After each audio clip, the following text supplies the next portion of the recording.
Hey, what's up guys? It's Jesus here with the Van Bros. Today we're going to be doing a deck profile on a deck I've been proxying for about a few weeks now. It's actually Blangdmire Fantome.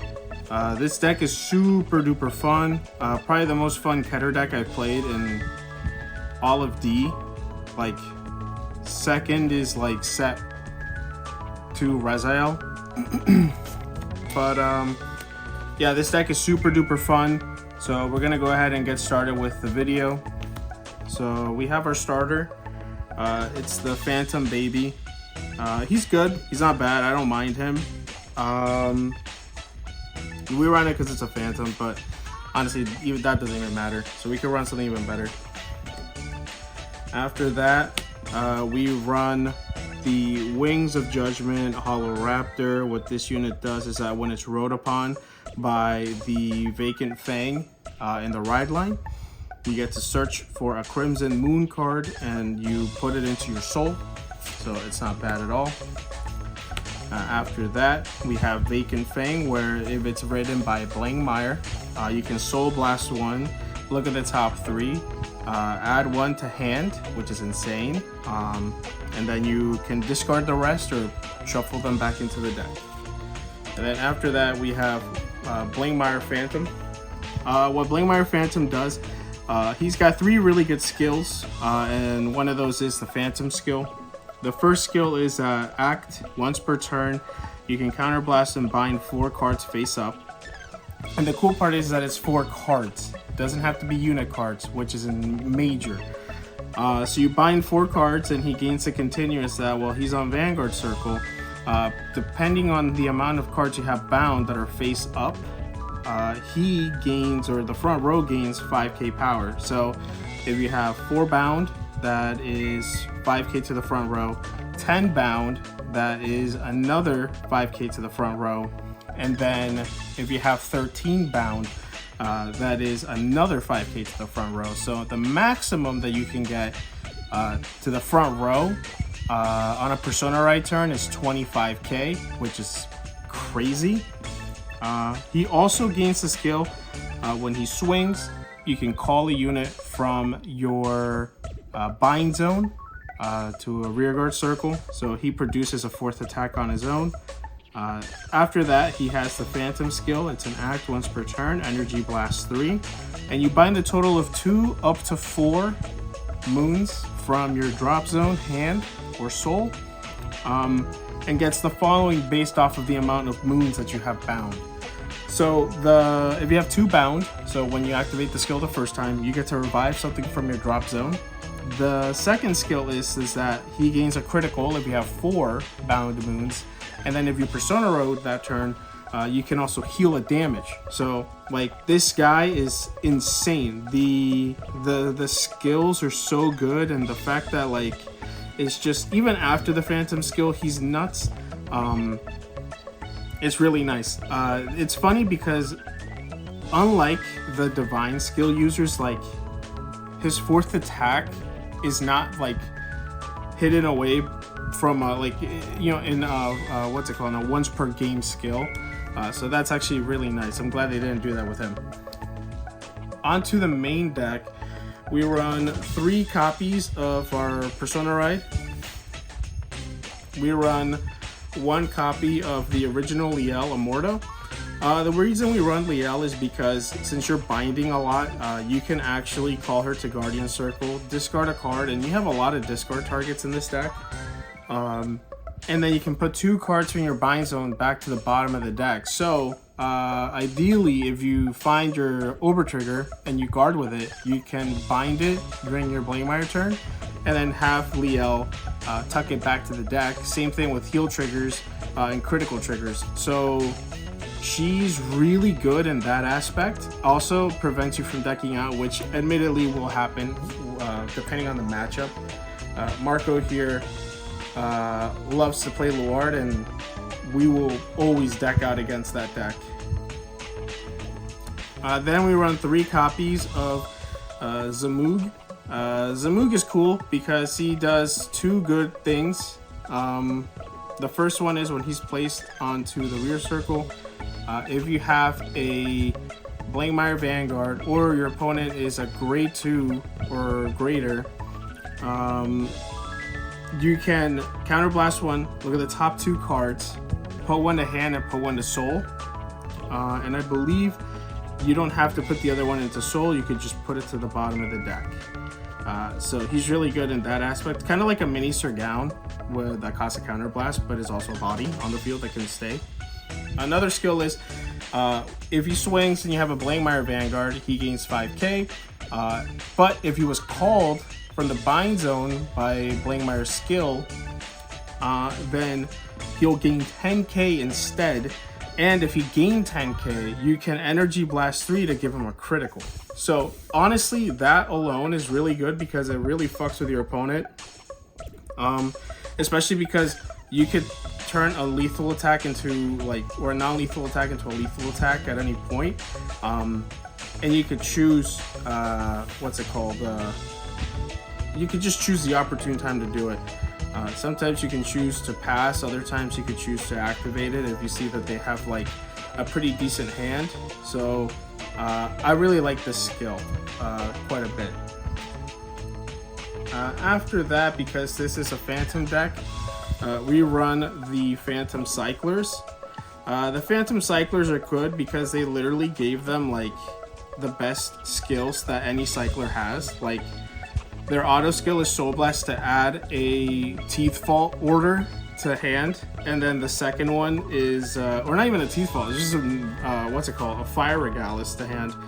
And then the other one is when he's placed on Guardian Circle, you can Counter Blast or Energy Blast to,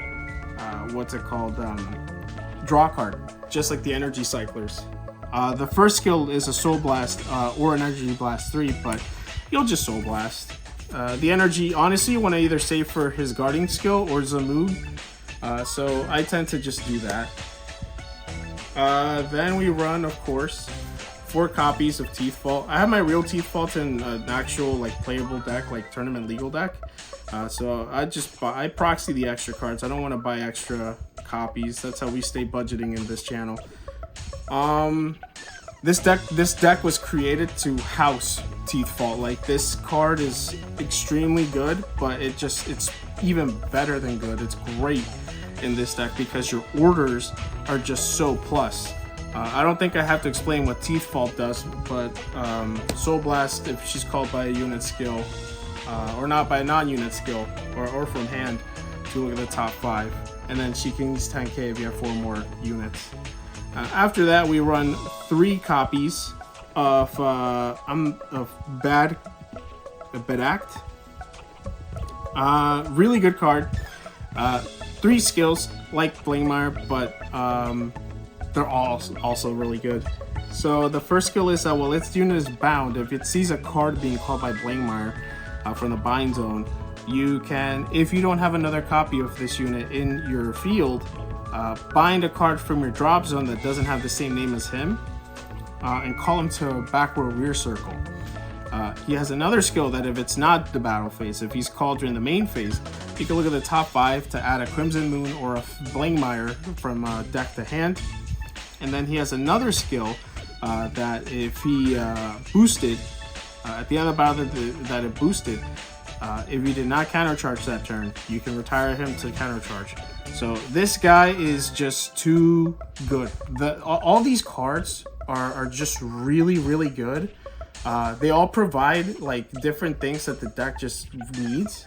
So, I mean, cannot complain.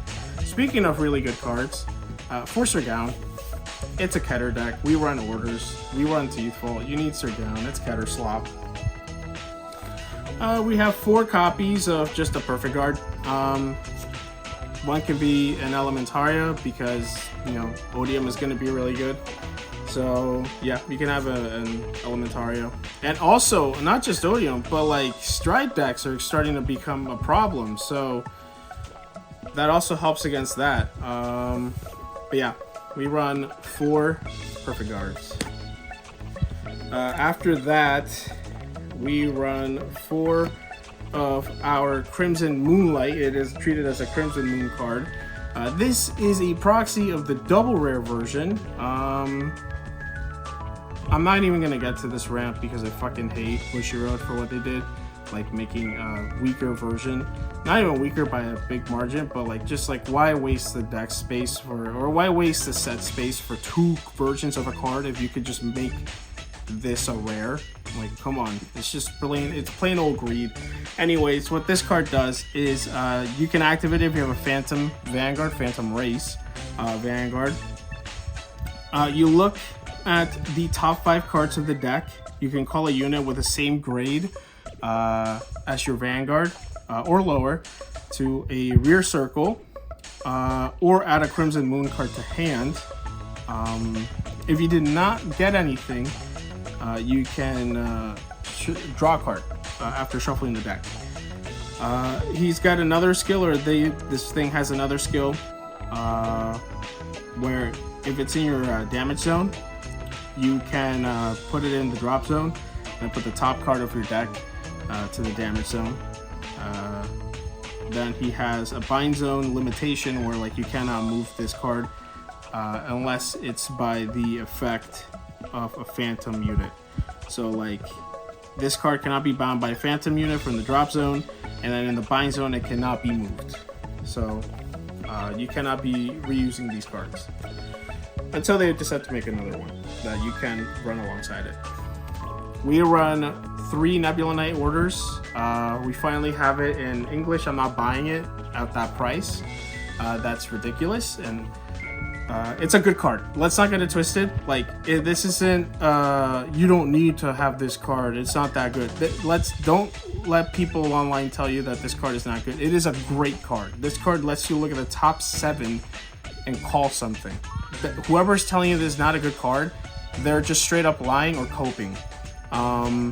Especially in this deck, because you can play it from drop, so it's a great discard target, and it binds itself, so it counts towards your bind zone for your front row power gain. So no, this card is, I hate to say this, but if you want to play this deck optimally, you will need to run this card. I run it at 3 because I don't think you need any more than 3. You can only activate these after you ride into Blangdmire. So I run 3 because I want to see at least 2. But I don't want to run 4 because I know for a fact you're only going to activate 2 of these. We run 1 Fire Regalis because, you know, it's all your orders look at the top 5 and call something, except for Nebula Knights. It looks at the top 7. Red OT, you can give this to Zamugan if you have 6 energy. You can make him like real threatening. 3 of the shield gain front trigger, 4 heal triggers, and then a crit. You can choose to have one of these be, or you can choose to have these or one set be Blade Feather, but you really don't need it. You really don't need it. The only effect trigger I recommend picking up if you're new to this game is the front triggers. The front triggers provide shield as well as niche effects when it's the soul one. But generally, other than that, like some of the other triggers you don't really need. The heal triggers are good, but they're kind of like, I don't know, like they're very meta, like they need the meta to be like, oh, there's a bunch of restander, or oh, all the units gain a critical. And even then, it's like you see people play 2 copies of the ones with skills and 2 copies of the other one. Like, I don't know. I just run 4 vanilla because I prefer to have a consistent 15k shield compared to a maybe 25k shield, but otherwise 10k shield card. But yeah, that's the deck. I've been having a lot of fun with it. The proxy files are going to be down in the description. Along with all my other socials if you want to keep up with me. That's the first place that I'm going to update if I add more. The next decks, the next deck that I'm going to be doing a profile on is the Aichi Icon trial deck. So stay tuned for that. But yeah, thank you guys for watching, and have a great rest of your week, month, or year.